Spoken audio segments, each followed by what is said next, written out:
The story begins when Kaido sprays a slime to finish it off using 2 spray bottles.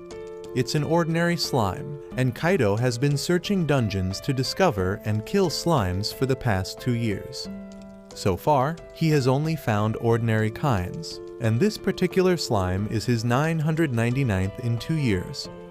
Just one more to complete his 1000, but before that, he collects its blue magic core from the ground, puts it in his backpack to sell, and gets some yen.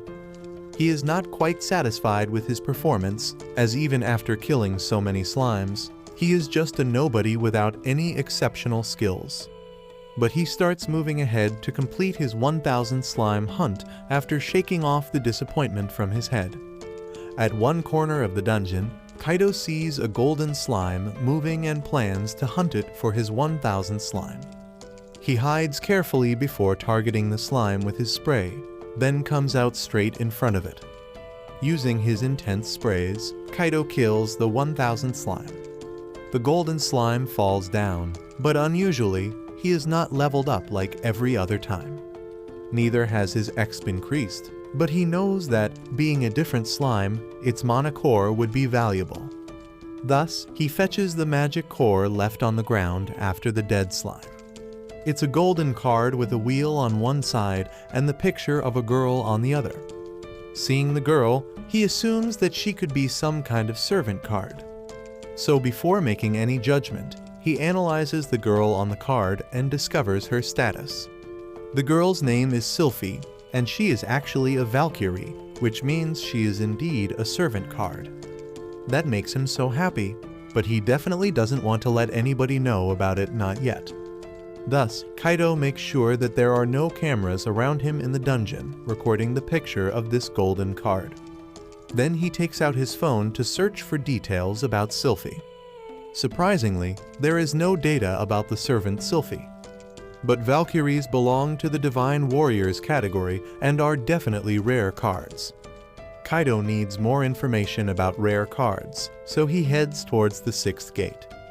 The armored and strong fighters emerge from the gate, and Kaido imagines if he could earn that much by selling the golden card, that he could buy weapons and armor. But to ask about it, he goes to the girl at the reception. She buys the 3 ordinary magic cores for 1500 yen. Instead of showing and selling his golden slime core card, he asks her what the price for a rare slime card might be. She tells him that people buy them for over 1 billion yen. That shakes him to the core, and all he thinks about is making 1 billion yen by selling the golden card. That day, he reaches the dungeon park and meets his friends Shinji and Hayato. They just like to walk around the park with the Dungeon Explorer cards. Some time ago, they thought that at level 2, they could easily beat a goblin. But that goblin charged at all 3 of them at once, and they were injured quite badly, thanks to the potion that healed them. But from that day onward, Shinji and Hayato never thought of walking in dungeons again. While Kaido tells them that he is still a level 3 slime hunter. He does not tell them about the golden cards and shares that he enjoys hunting slimes only. That night, Katsuragi sees through her window that Kaido is walking towards his home while it's too late. His mom and dad know that he works late. But he doesn't share the truth and thinks in the shower whether to sell the golden mana card or call it servant. Having a servant will definitely make him stronger. But with all the money that he could get by selling it, Kaido thinks that he could buy all the fancy weapons, gear, and games. The next day, he feels drowsy because he was up thinking about the card. Katsuragi walks along with him to school and asks him where he was as she watched him return so late. Kaido hides that he was in the dungeon and assures her that he went to a party with friends. Meanwhile, both his friends come towards them, and before they could say hi to Katsuragi, he tells them to lie that he went with them last night. They do so, and Katsuragi takes a sigh of relief as she dislikes Kaido going to dungeons.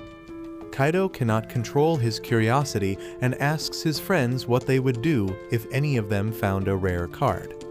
They imagine selling it promptly, getting rich, and being able to buy everything and anything at all.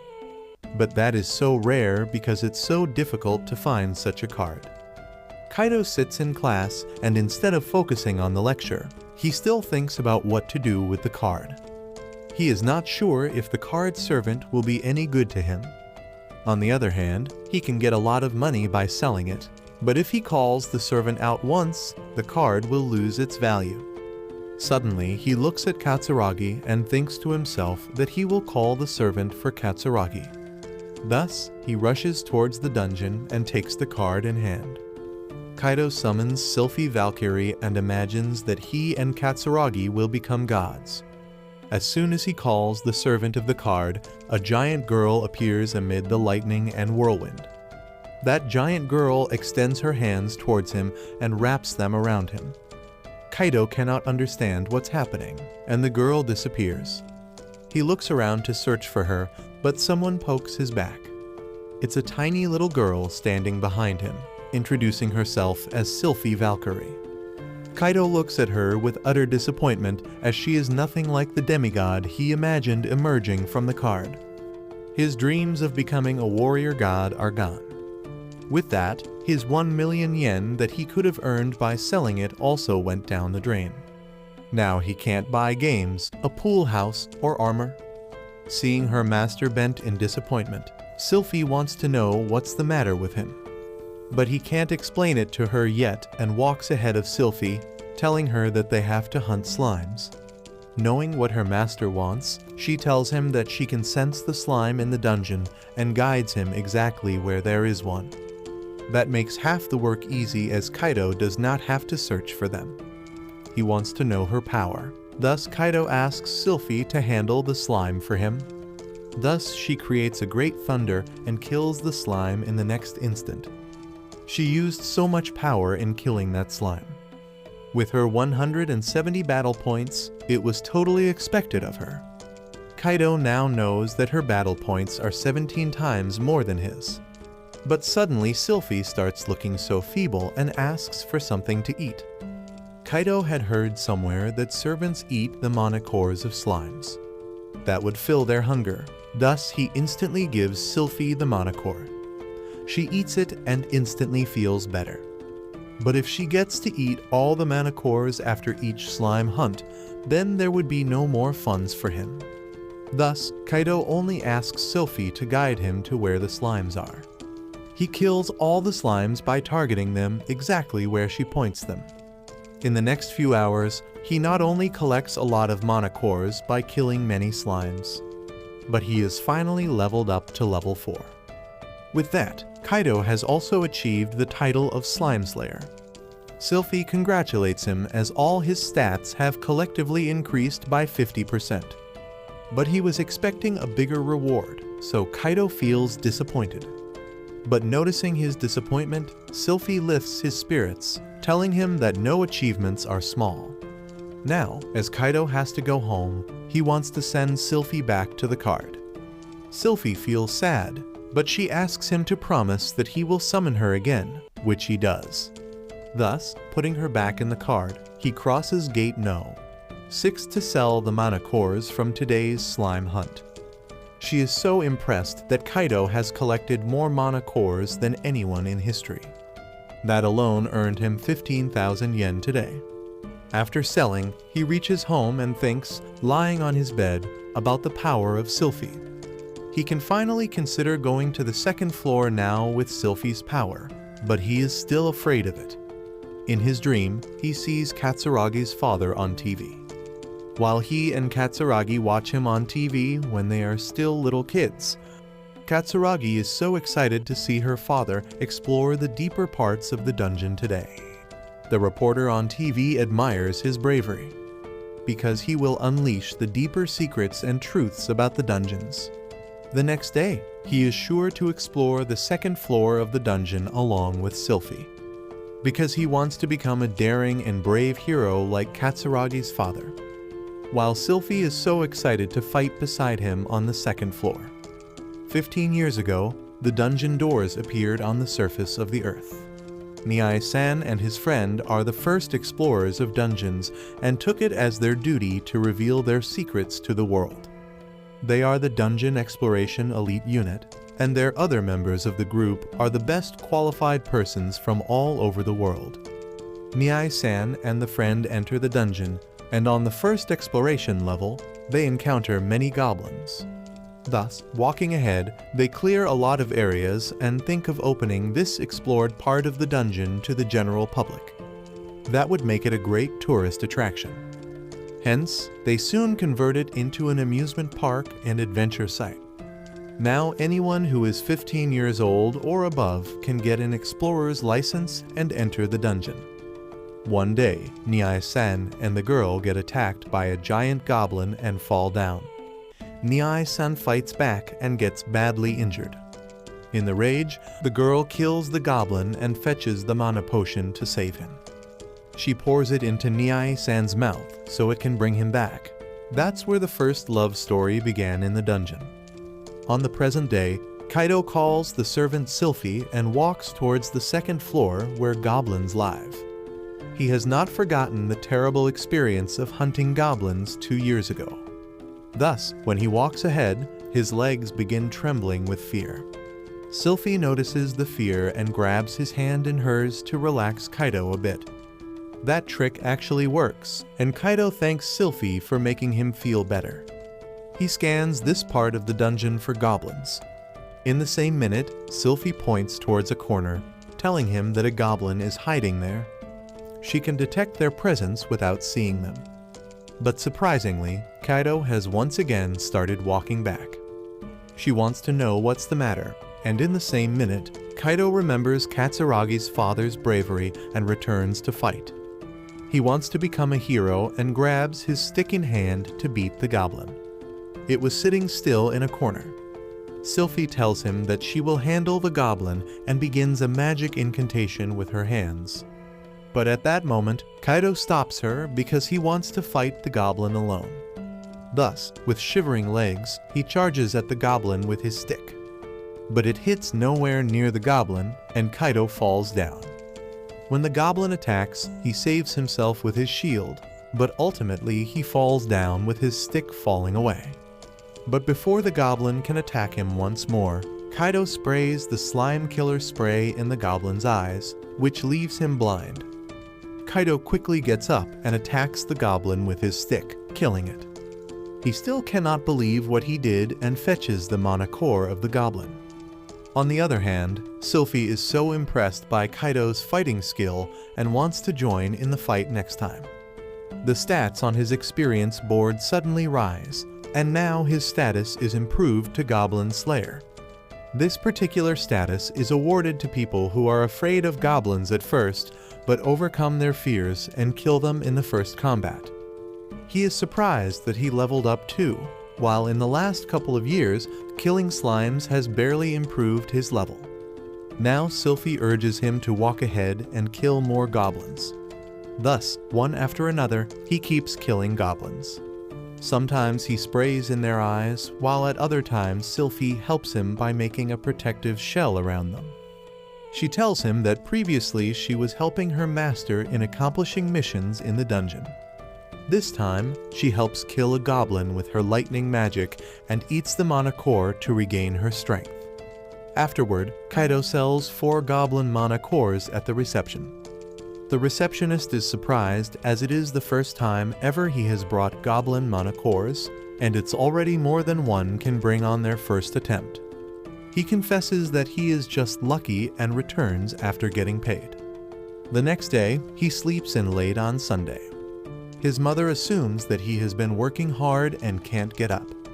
But even on Monday, he can barely walk to school. His legs tremble with tiredness, and Katsuragi guesses that he went to the dungeons once again. But he lies that he is working hard to become a great athlete. Katsuragi hates that kind of body, so she advises him to work out moderately. Their classmates discuss the upcoming movie that will be released in summer, made by the Dan siblings. While Kaido tells his friends that he went to hunt goblins and now wants to go deeper into the dungeons. His friends look quite impressed, but at the same time, as a dungeon explorer, he cannot get closer to Katsuragi and win her heart. On the other hand, taking Sylphie along, he kills goblins in the dungeons. that makes him so tired that he sleeps in class.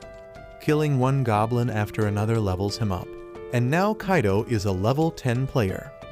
He has also gained a new Divine Blessing skill, which means that he is loved by the Divines, and it's a cheat skill that has improved his stats. He is so thankful to Sylphie as she belongs to the Divine world, and he has definitely earned her favor to get that skill. He bows in front of Sylphie in gratitude. Then he grabs her hand and asks if she would continue to be with him in his fights. She promises with affection, but at that moment, a shining skeleton comes to attack them. Before it can attack, Sylphie makes a protective shell that it cannot cross. At the same time, Kaido attacks the skeleton with a tungsten rod. But this particular rod, which kills goblins, has no effect on the illuminating skeleton at all. Thus, seeing its strength, Kaido asks Sylphie to help him kill it. She uses Lightning Storm and smashes the skeleton's head in one go. It finishes him, leaving the red mana core behind. But since Sylphie killed the skeleton, she needs to fill her hunger with the mana core. Kaido gives it to Sylphie as she has earned it. But surprisingly, she tells Kaido that this particular red mana core was tastier than the others she has ever eaten. But now, after impulsively giving it to Sylphie, Kaido thinks that he hopes it was not expensive. But unfortunately, he was wrong. The receptionist at Gate 6 tells him that if he found a red mana core, he could easily earn 2 million yen from it. Thus, he doesn't want to drag her into unnecessary fights. Besides, he wants to test his powers and capabilities to fight alone. But he is ever so thankful to Sylphie for detecting and helping him in hunting the monsters. Kaido tells her that he sees her as his sister and wants to give her a nickname, which is Syl, so he will call her Syl from now on. Syl feels so grateful for his generosity. But suddenly, Syl senses something nearby. This time, Kaido asks her to stay away as he wants to fight alone. Suddenly, a goblin comes from behind a wall and charges at Kaido with a stick in his hand. Kaido fights back, but this fight leaves a lot of injuries on Kaido. Thus, he runs out of all the bank balance he earned so far by buying a healing potion. His plan to get on the 3rd floor needs a lot of gear and potions. As he needs Syl's help at each step, he needs the mana cores to feed her whenever she is hungry. Kaido makes another plan, which is to go on the 1st floor once again and kill as many slimes as he can. With Syl's help, he detects slimes and keeps killing slimes. His friends need to know why he is again on the 1st floor. Suddenly, Katsuragi hears them talking about slimes and investigates angrily if he is going to the dungeons. But he lies instantly, saying that he was talking about food. A few days later, he collects enough mana cores by killing slimes to feed Syl on the 3rd floor. He thanks her and is about to return, satisfied with the day's work. But suddenly, Syl senses something ominous nearby. They walk ahead and find a silver slime, but this time, Kaido asks Syl to watch his back. As Kaido attacks the silver slime with spray, it jumps away. But at the same time, Syl attacks with a lightning thunder and kills it. The silver slime leaves a card, which is no less than hitting a jackpot for Kaido. By analyzing it, Kaido discovers that he can summon a Viscount-class demon. After initial confusion about whether he should call a demon or not, he decides to do it. As he summons the demon, a beautiful girl stands in front of him. She opens up her eyes and introduces herself as a Viscount-class demon named Luceria. Kaido is not so happy with the way she is. He falls on the ground, dejected that all he wanted was a beautiful girl. But Luceria is a rude fighter demon. She makes sure if he is her new master because she finds him dumb and untrustworthy. And that's not what she expected as her master. Syl is so surprised that Luceria is not respecting her master and asks her to be a bit nice. But being a demon, Luceria confesses that she has a sharp tongue. Besides, she does not think badly of anybody. That relaxes the terrified Sylphie, who was hiding from the moment Luceria emerged after Kaido summoned her from the car. Upon asking, Kaido introduces introduces her as Sylphie. Luceria takes a good look at Sylphie by revolving around her, and since she has already seen Valkyries, she rightly guesses Sylphie is a Valkyrie. Suddenly, Luceria asks for the mana core as she feels hungry. It's surprising for Kaido that she asks for a mana core without even killing one monster. At that moment, Sylphie points to a corner where a slime is present. To test Luceria's potential, Kaido asks her to show her skill and kill the slime. She uses Ruinous Hellfire and kills the slime by inducing 130 BP Hellfire. But in return, Kaido has to give the earned mana core to Luceria. Unfortunately, she still feels hungry and asks for more. But Kaido refuses to give extra mana cores from his stock as she earned the one she killed. That annoys Luceria, and she tells Kaido that he is a cheap master. In her stats, Kaido reads that Luceria can use another power called Breath of Decay. Hence, as soon as a goblin runs towards them, he urges her to use Breath of Decay. That slowly and terribly kills the goblin, but the sight is so disgusting. Kaido gives Luceria this mana core as well, and it was tastier, because a stronger monster's mana core is tastier and juicier. She could not wait to get more monsters, but Kaido stops her to wait as he wants to hunt monsters on the 3rd floor, because there are monsters found in groups, and now, as a team, they can kill them easily. But before that, Kaido has to buy a strong weapon for himself. Luceria does not have any information about dungeons, and when Kaido asks her to leave because he is tired of today's hunt, she refuses. Syl wants her to obey her master,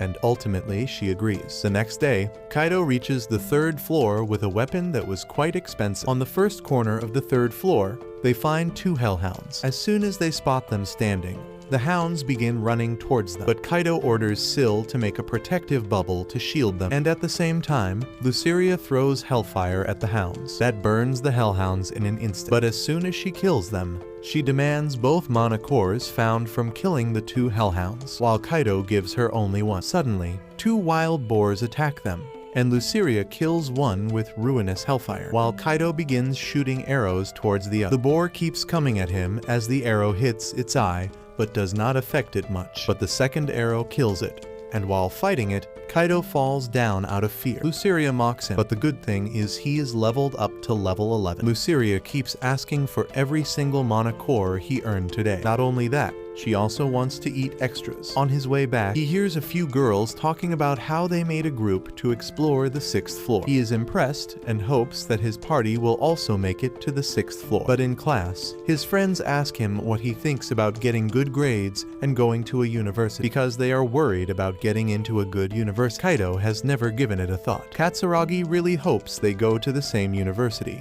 as they have been together since preschool. He nervously agrees because he has had no time to think about university, as he spends all his time exploring different levels of dungeons. Later that day, on the 3rd floor, Luceria and Sylphie keep killing boars and hellhounds with their magic, but Kaido is surprised at Sylphie's behavior. He notices a silence and a change, but cannot tell what it is. He keeps thinking about it at home as well. But when he watches the movie of the Dan siblings, where the girl gets jealous because Niai-san was giving more importance to a newbie, Kaido understands that Syl's new attitude is jealousy. He imagines both Syl and Luceria settling their dispute of jealousy with a duel. He can't imagine what he would do if that were the case. On his way to school, Katsuragi notices a tension in his attitude and wants to know what is bothering him. Kaido makes up a story that his 2 friends have 2 girls who are complete opposites. He is worried about how they will all get along. Katsuragi suggests that they should talk to them directly. Hence, after school,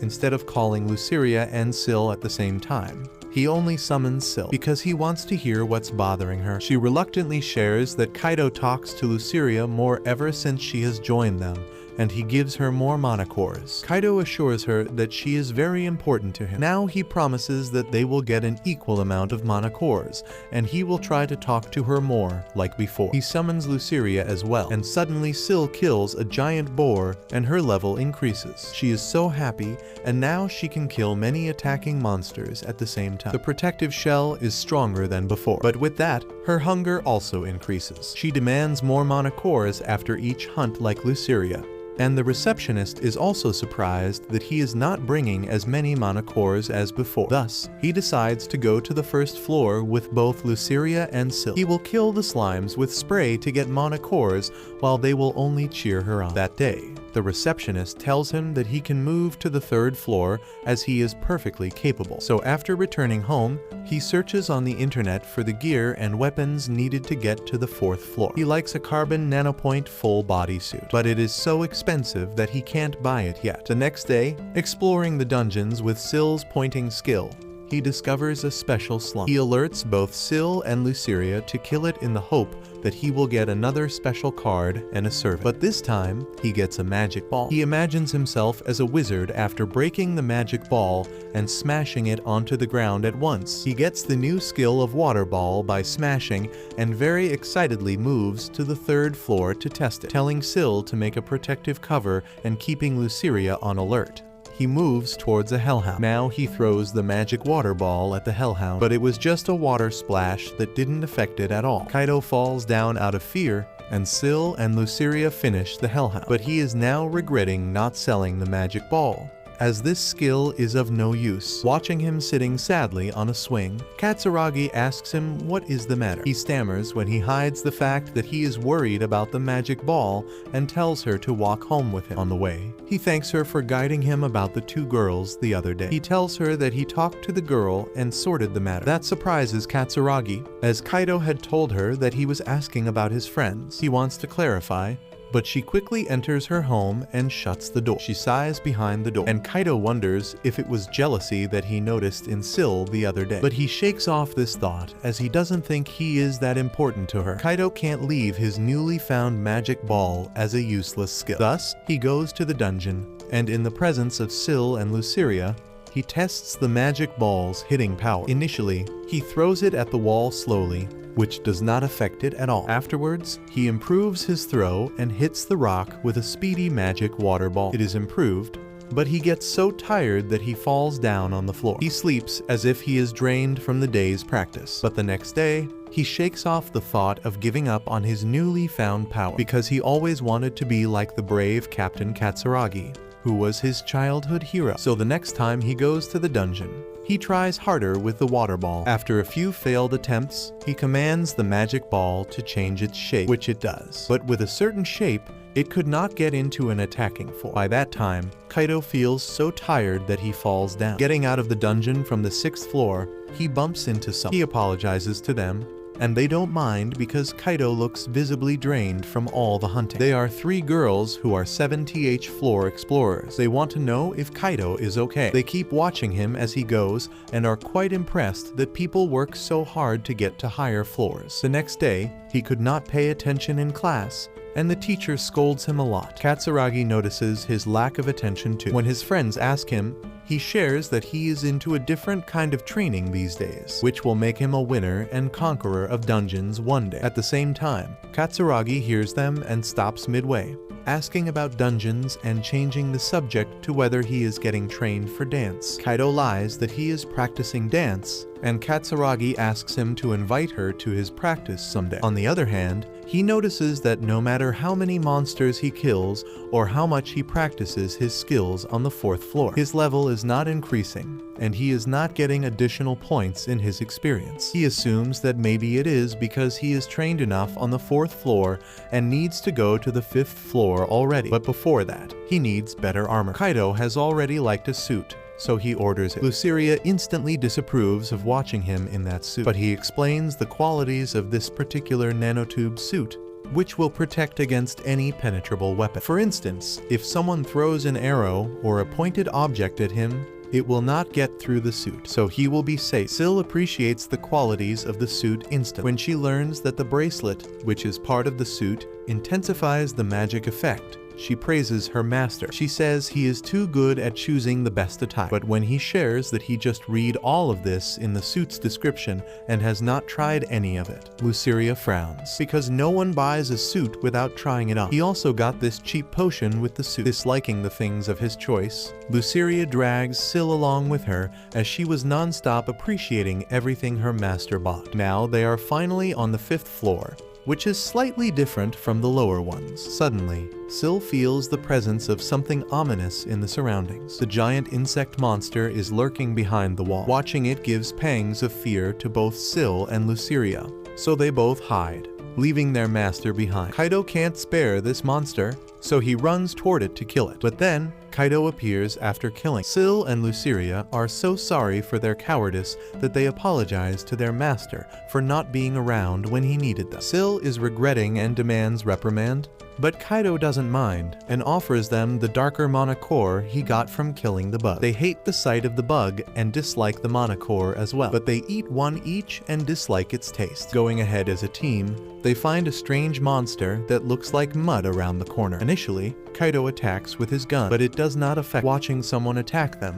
The monsters start moving toward him. In the meantime, he asks Syl to make an impenetrable maiden shell, which saves him from the monster's attacks. But simultaneously, Syl and Luceria throw divine lightning and hellfire. It finally defeats those beasts. That teaches Kaido that on the 5th floor, he will encounter monsters immune to physical attacks. Only magic will kill them. He offers the bug's mana core afterward, as he knows Syl and Luceria need them to regain strength. But even though they are hungry, both refuse to eat it. Walking ahead, Syl stops beside a wall. She senses strong magic from inside, which proves that something ominous is hiding beneath the wall. But Kaido is terrified to break the dungeon, as they may face some kind of penalty afterward. But he permits Syl to break the wall with her divine lightning magic. It reveals a secret passageway inside the dungeon. But Kaido warns that these types of dungeons have strange traps, so they must walk cautiously. At the same time, Luceria steps on a tile, and it goes down. Another tile from a wall slides away,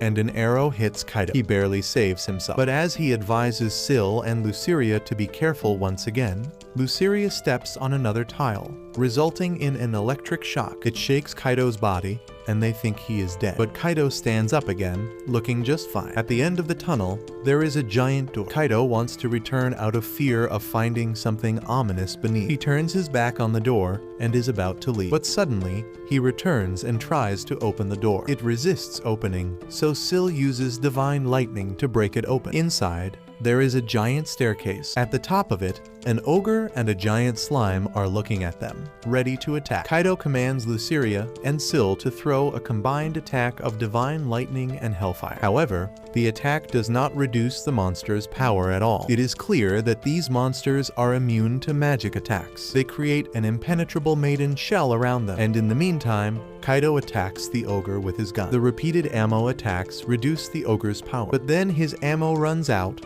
and the ogre is still standing strong. The ogre attacks with its giant stick on the shell, but at the same time, Kaido decides to use his water ball skill. Meanwhile, he asks Luceria to keep the giant slime's attention diverted. Kaido creates a magic ball, but since he is wearing a magic bracelet that intensifies magic, the water ball turns into an ice ball. He directs the ice crystals at the ogre, which gradually reduces its power until it ultimately dies. Afterwards, they need to deal with the slime. Kaido saves Luceria from the slime's attack using his shield, but the shield starts melting as it touches the slime. The slime is still very strong, and now the heat is melting Kaido's dress. Meanwhile, Syl creates a divine spear, Lazunite, and commands it to tear apart the slime. The slime shatters a bit but remains strong. For a moment, Kaido considers running away, but he remembers that he wants to be like Captain Katsuragi, so he attacks the slime once more using his spray guns. When the two sprays run out, having significantly reduced the slime's power, he takes out a more potent spray and continues attacking until the slime dies. They all hug in celebration of their great victory. However, since Kaido is injured, he needs to drink the healing potion. Even though he bought it cheaply, it does the job and heals him. Suddenly, lightning surrounds Luceria, indicating that she has leveled up as well. They move ahead to collect the mana cores of the ogre and slime. But surprisingly, along with a mana core, there is a magic sword, Blazer. He takes the red mana core to the receptionist, who is amazed at where Kaido got it. Kaido points to a place on the map where he obtained it from a hidden site. The receptionist cheerfully informs him that she will talk to the authorities because he can make a lot of money from it. At the same time, the receptionist invites him to participate in an event next week where great warriors fight against the fighters of the 7th floor. He agrees and tells his friends that soon he will clear the 6th floor as well. But for the first time in his life, he will be part of a party with someone else in the dungeons. Suddenly, Katsuragi arrives and hears him talking about some party. She tells him to invite her to the party he's talking about. On the day of the event, Kaido gets nervous seeing so many people. Suddenly, he bumps into the ladies he met in the dungeon's corridors. They are impressed that he made it so far and introduce themselves as Eri, Mikyu, and Hikari. On the other hand, while leaving his house to go to dungeons as a warrior, Katsuragi's father says his goodbye. She doesn't want her father to leave home, but knowing little Katsuragi loves him a lot, the captain leaves the house promising her that he will return home before dinner. He promises her that and leaves the house as she waves goodbye. Katsuragi suddenly wakes up from this dream, and it's the last time she saw her father. He never returned afterward. Katsuragi leaves the bed with sheer sadness, says goodbye to her mother, telling her that she is leaving to go to a friend's home for combined study. On her way, she assumes that Kaido must be out of his home to learn dance or workout. Meanwhile, Kaido is standing along with his party members, preparing to go to the 7th floor. They take an entry gate where they disappear and reappear directly on the 7th floor. Kaido admits it's only the second time he has used this gate. The girls with him admit that they also don't use this gate too often. Suddenly, they see the guards guiding them to the stairs of the 7th floor. But before that, they need to buy some things from the convenience store present at the beginning of this floor. Kaido looks into his heavy backpack and is surprised that the girls are not carrying much with them, but they share that each one of them has a magic pouch which can contain many things in it. Kaido knows that it is very expensive, so the girls tell him that their father bought them these pouches. He is quite impressed that all the girls belong to such rich families, while he confesses that he has so far managed to get everything by selling the mana cores. Suddenly, Eri takes out her large spear from the pouch, and they start walking and exploring the 7th floor. This particular part is mostly inhabited by golems. Suddenly, they see a unit of soldiers walking towards them. These are the guards greeting the participants of the event, while they also maintain the clean. Kaido tells the girls that he is level 16. Eri shares that she is level 18, while the rest of the 2 girls are level 15. Suddenly, a few stones fall beneath them, and they turn around. It's a giant golem standing behind them. Eri takes her spear in her hand and asks Mikyu and Hikari to watch her back. She pierces the spear into the golem's body and hits it several times until it dies. As she picks up its mana core, another bronze golem appears. This time, she inflicts earth wave magic on the bronze golem and simultaneously summons a cat from a card. The card was similar to Kaido's servant card. The cat appears and attacks the golem, but it does not affect the golem at all. Hence, Hikari uses her firebolt magic, and it is useless. Suddenly, Eri attacks with her spear, and it pierces through the golem and kills it. A moment later, another iron golem appears, which is far too robust. This time, Eri's spear cannot pierce through its body. Hikari's firebolt magic is useless, and the cat attack was also in vain. In fact, the cat gets a bit injured. Now, Kaido searches for something useful in his bag and finds the magic sword Balazer. It is famous for inflicting envisioned magic effects on the target. Hence, Hikari casts earth wave magic, while simultaneously Kaido pierces the iron golem's body with the sword. It passes right through its body and kills the iron golem. The girls are so impressed that Kaido has such useful weapons. Later, they have tea together and admire Kaido's skills. Kaido learns for the first time that the cameras can't capture the footage of servants. He thinks to himself that thankfully no one knows about Syl or Luceria. But Hikari also has a cat,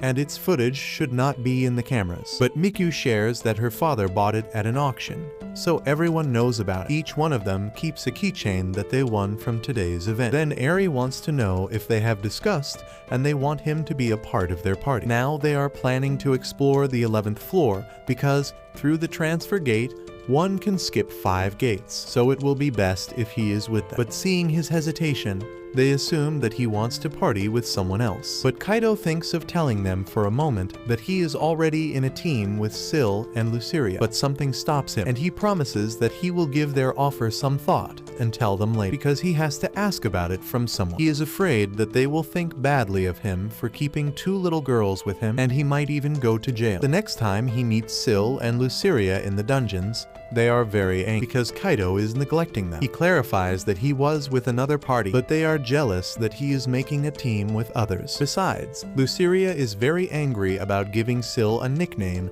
while she is still being called Luceria. Hence, they come up with various names. But in the end, Luceria approves that she likes the nickname Lucy for herself among all the suggested names. Giving a nickname reduces her anger as well. But he could not ask them about joining the new party with Eri, Miku, and Hikari. The next day, on their way to school, Katsuragi asks him to go out with her. It has been a long time since they went on an outing together. In their childhood, Katsuragi's father used to take them to movies and parks. They agree to go somewhere, and as Katsuragi leaves his side, Kaido's friends congratulate him on going on his first date. He doesn't think it will be a date and tells them that he explored the dungeon with 3 girls about her age. That makes his friends want to explore dungeons as well, thinking there is a chance they will get to meet cute girls too. On the day he goes out with Katsuragi, he stops to watch a dungeon movie. Katsuragi knows that he is interested in dungeons, but she requests him to forget about it for a day. Katsuragi takes him to a dress outlet and tries on different dresses. He thinks all of them are cute, but ultimately chooses one,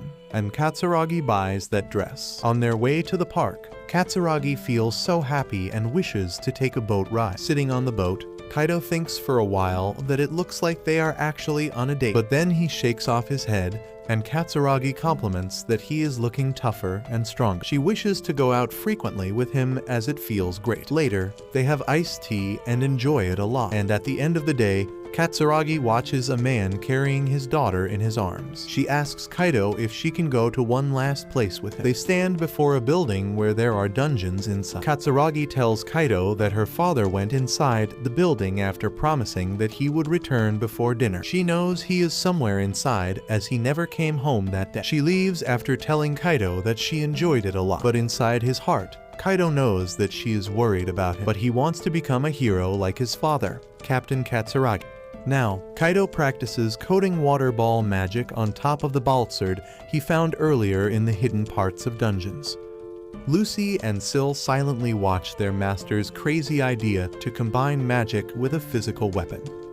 But all of a sudden, the ice ball actually coats over the baltzard, and with that, he runs forward to attack a bronze golem approaching him. The ice blade cuts right through the golem's body, and in a moment, it finishes off the giant golem. Syl, as usual, admires her master's hard work that has finally paid off. He is going to get stronger with each passing day, but Lucy is lost in her thoughts. She is still immersed in his earlier words that Kaido wants to party with other women.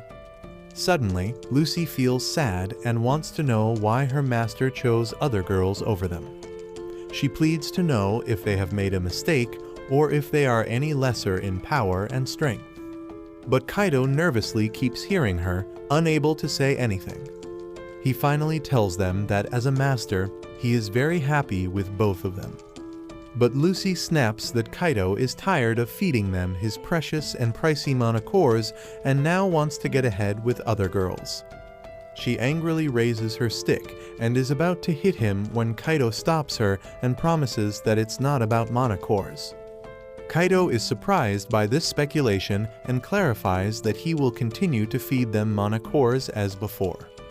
That relaxes Lucy, but now Syl shares her opinion that she wants Kaido to do anything he wants. She wants to be a supportive servant, which annoys Lucy. Syl just wants to know why he has chosen another party to explore dungeons instead of them. Kaido shares that it is an amazing opportunity for him to get stronger. He feels weaker than both Lucy and Syl. Syl and Lucy assure him that they are with him in this decision, and he assures them that he will never tell anyone about them. Now he is much more relaxed that both Syl and Lucy are with him in this decision to join the party with Eri and other girls. But when he reaches home, he gets so nervous about calling Eri. Suddenly, the phone ringtone terrifies him, and it's Katsuragi on the other side. She wanted to talk to him, but before she could speak, Kaido shares his confusion with her. He tells her that his friends are unable to talk to some girls, so what should he tell them to cope with their nervousness? Katsuragi shares with him that once she was so nervous about getting on stage to play piano. But her father, Captain, came to her, watched her crying face, and lifted her chin a bit. That made a little smile appear on her face as he poked her. That little charm worked, and she didn't feel nervous during her performance. Kaido tries the same method and feels a bit more relaxed. He hangs up the phone without hearing what Katsuragi wanted to say. She sighs, watching the new dress she bought with Kaido, as she wants to go out with him wearing it. On the other hand, Eri practices her Naginata at home when the phone starts buzzing. She is happy to know that Kaido will join them even if it's only for the weekends. She and the other girls are also busy with their schools on weekdays, so it will be great to hunt some monsters on the weekend. So she hangs up the call, telling Kaido to come to the guild on Saturday morning. Kaido is so thankful that Katsuragi's charm worked to relax him. On Saturday, Kaido joins the other girls to fight golems on the 7th floor. In collaboration, Miku sends an earth wave, and Kaido attacks with his ice baltzard. Thus, they defeat one golem. With the help of Snatch, another one dies, and Eri finishes off the third and last one. Eri is surprised to see Kaido's ice baltzard, as they never knew he could use magic. He shares that he practices combining tools with magic, and it's been amazing. She is so impressed with his skill, but Kaido admires how efficiently Eri can use her Naginata. Eri has been practicing this for years. They have a lunch break, and later at his home, Kaido thinks that these girls are too rich, because their lunch pack contained very delicious and luxurious foods. More importantly, he remembers that they are going to explore the 8th floor the next day. The next day, Kaido appears in a life jacket, and the girls are so surprised. He tells Miku that the 8th floor is full of aquatic animals and they can be in deep water, so he bought this. This jacket can protect against magic as well, but he lies that he can swim. Walking on the 8th floor, Snatch makes some weird sounds. It's as if she can sense some monsters around, just like Syl. All of a sudden, a salamander emerges from the water and throws a poisonous splash on Kaido's life jacket. That not only soils the jacket, but immediately begins tearing it apart. Eri shouts at him to throw it quickly before it affects Kaido's body too. As soon as he throws it away, it vanishes into fumes. Kaido's heart breaks watching his prized possession vanishing in front of his eyes. Suddenly, another salamander emerges from the water and is about to attack Kaido. But before it can take any action, Miku shoots an arrow, and the salamander vanishes. Kaido is astonished to see his crossbow in her hand. Thus, she reminds him that he gave her this earlier. And for the first time, she used it, and the aim was so accurate that it impressed Kaido. Walking on the 8th floor, many giant crabs, hippos, and strange fishes attack them. In a fit of fear, Kaido falls into a puddle and thinks that he is about to drown in the water. With closed eyes, he shouts as if he is going to die when Eri tells him to relax, as the water is only a little deep. But now all three girls know that Kaido actually cannot swim. They take their positions with their guns and all the tools to kill attacking fishes from every direction. Using fireballs, guns, and Naginata, they kill numerous fishes, but ultimately, Kaido's ammo finishes.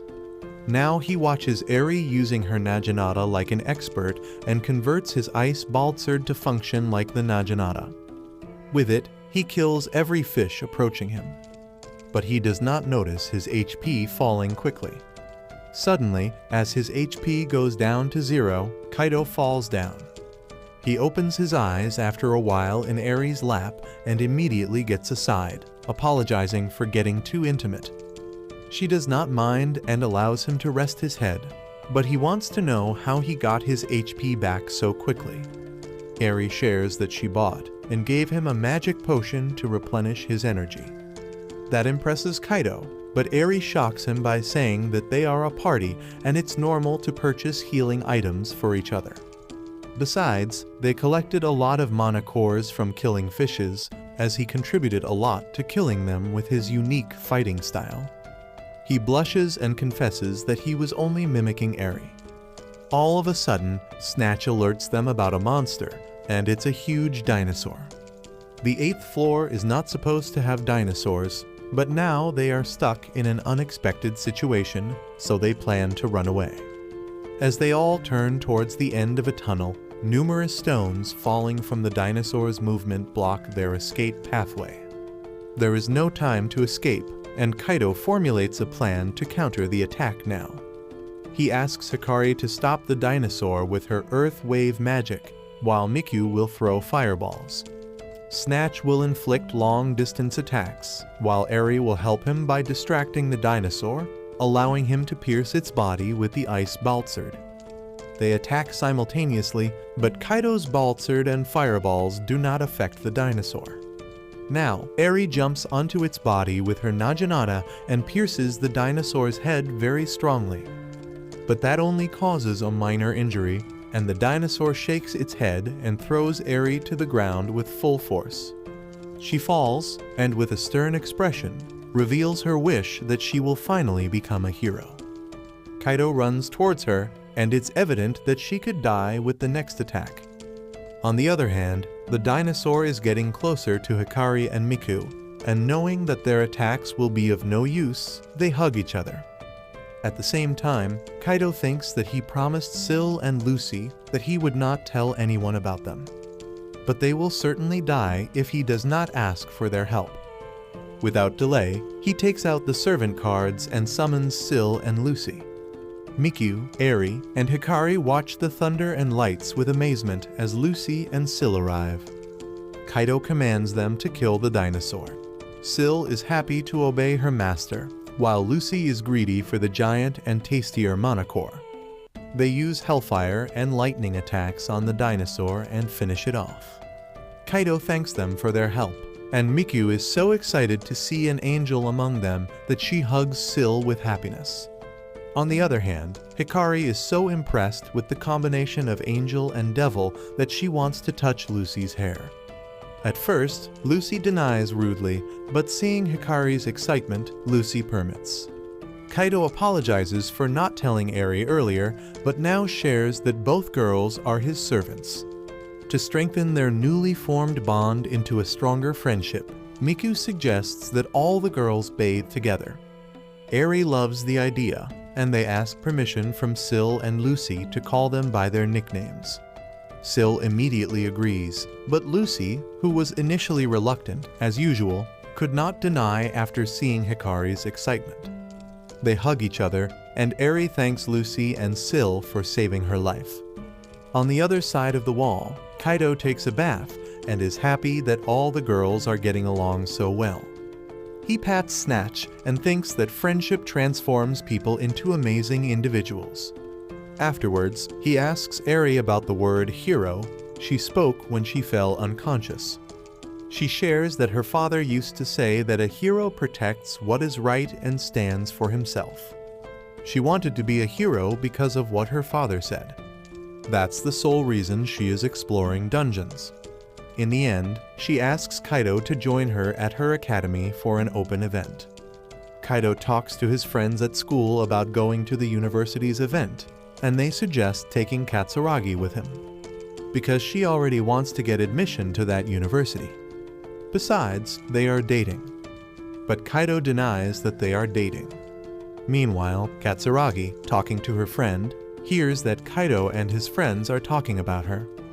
She wants to know, and Kaido once again feels so nervous. Thus, he tries the same trick to lift his cheek and asks Katsuragi with a stammering voice if she will go with him to the university's open event. She agrees happily, while her friend denies Kaido's friends, which disappoints them. On the day of the event, Katsuragi wears the same dress that she bought with Kaido. She opens the door, and Kaido admires the way she looks. She is so happy and excited for today. Now, she says goodbye to her parents before leaving and closes the door. In reality, her parents are no longer alive, so she says goodbye to their picture in her home. In the picture, both her mother and father are holding her hands, and she is just a cute little girl. They take a train to reach the open campus event, and on the train, Kaido hesitates to sit closer to her. Katsuragi asks him to get a little closer, so he changes his seat and sits near her. She is so happy that he asked her to be with him at the event. Even though she was already planning to attend this event and Kaido knows this, she tells him that it's better when they are in each other's company. He loves the way she thinks about them, but suddenly it feels like they are a dating couple. The thought is very pleasing for Kaido, but since this is not the reality, he tries to shake off these thoughts from his head. He doesn't want Katsuragi to know what he is thinking, so he limits his thoughts by telling himself that they are just friends attending an open campus event together. Katsuragi is surprised to see two familiar faces responding to her excitement about seeing the campus. They are no strangers. It's Kaido's friends Hayato and Shinji who just followed them to attend the open campus event. Like other curious students, they are interested in checking out the famous Aoka University campus. But they assure Kaido and Katsuragi that they will have fun and won't come in their way. Suddenly, Kaido notices an ad looking for more explorers for dungeons. Katsuragi notices his diverted attention and requests Kaido to set aside thoughts of dungeons for one day. Kaido assures her that he is happy to be with her today and is not at all missing his Saturday dungeon exploration. Because he prefers to spend time with her, Katsuragi blushes as she hears this compliment. His friends just keep looking at this cute couple with affection. Soon they arrive at Aoka Academy campus, and it feels like a royal campus. This is nowhere near an ordinary educational institute, and they are stunned by the elite campus. Its outer area looks like a grand castle. They walk along its roads, passing through the large grounds, buildings, and sports areas. As they pass through the campus's main road leading to the reception table, Katsuragi notices cherry blossom trees planted on both sides. In a few years, these trees will be in full bloom in the spring, and they will enjoy the scenery together. Once again, Kaido delves into deep thoughts, imagining himself chasing the beautiful Katsuragi amid a row of full-bloom cherry trees. Meanwhile, she walks ahead with a smile on her face. He gets so carried away with his imagination that he forgets reality and extends his hand to reach Katsuragi. Katsuragi stares at him in surprise as he suddenly comes back to his senses and scolds himself for getting too carried away. He reminds himself that she is here with him as a classmate. Finally, they arrive at the reception, where the receptionist is Kaido's party member Eri. He blushes as he speaks to her, while Eri is a little excited to learn more about Kaido today. During their adventures, they never discussed anything else. When asked, Kaido introduces his friends, and before Katsuragi can explain their relationship, Kaido quickly clarifies that she is not his girlfriend. They are just good classmates and neighbors. Eri suggests that they take a campus tour, and she will join them later. As they leave, Eri finds it strange that she feels happy to discover that Kaido and Katsuragi are not in a relationship. She can't understand why she feels this way. On the other hand, Kaido's friends are curious about how he knows the cute receptionist. Despite knowing that Katsuragi doesn't like anything related to dungeons, it slips from his mouth that she met him in dungeons and was the one who told him about this event. This suddenly makes Katsuragi very angry and cold. However, her anger cools off quickly when she realizes that Eri is the reason they are here together. Kaido feels relieved, but Katsuragi warns him that he should avoid talking about dungeons today. He agrees, but his friends press him to ask whether they should join the dungeon exploration again. They want to meet cute girls like Eri, but the hardships of dungeons are breaking their courage. They resume their walk and reach the large auditorium, which has a capacity for many thousands of people. Unlike a school auditorium, it has digital blackboards, and students attend lectures on tablets. Aoka Academy has all kinds of student societies.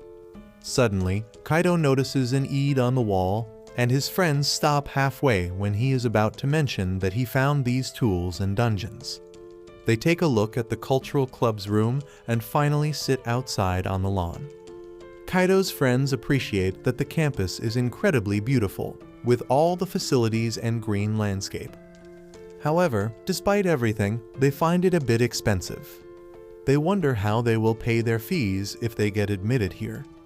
Kaido is about to say that he will save money from his dungeon adventures, but shuts his mouth halfway. Before Katsuragi can ask what he meant, he makes an excuse that he plans to make money through a part-time job. They sip their tea while Mikyu and Hikari notice Kaido. They look at Kaido's happy face in surprise and introduce themselves. He denies that Katsuragi is his girlfriend and provides a brief introduction of Mikyu and Hikari. When Katsuragi discovers that Kaido met them in dungeons, she becomes very angry. But at the same time, Eri joins them and offers a tour of the university's cafeteria. Kaido feels very thankful that Eri's timely arrival saved him from Katsuragi's anger.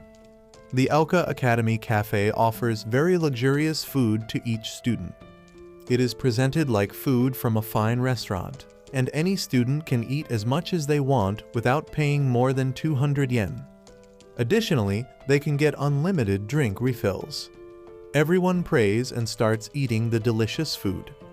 The taste exceeds their expectations. Not only them, but Mikyu and Hikari also see the cafeteria for the first time, and they are also first and second year students. Only Eri is already a student at Alka Academy. After finishing the food, Katsuragi wants to refill her teacup and asks Kaido to accompany her. Kaido happily follows her, and now his friend cracks a joke about one of their teachers who urges them to become successful explorers. He mimics the teacher's style, which makes Hikari and Mikyu laugh out loud. But the girls want to know whether these boys are explorers like Kaido, because only explorers attend the lectures from that teacher. In fact, Eri is still attending his lectures. Shinji and Hayato share that they attended the lectures with Kaido, but due to a lack of interest, they dozed off in class most of the time. So, when they went to explore the dungeons, they didn't know that some items are only effective in dungeons and are useless if you are 3 kilometers away from them. Hence, after getting injured, Hayato shares that he used the healing potion and wasted all of it outside the dungeon.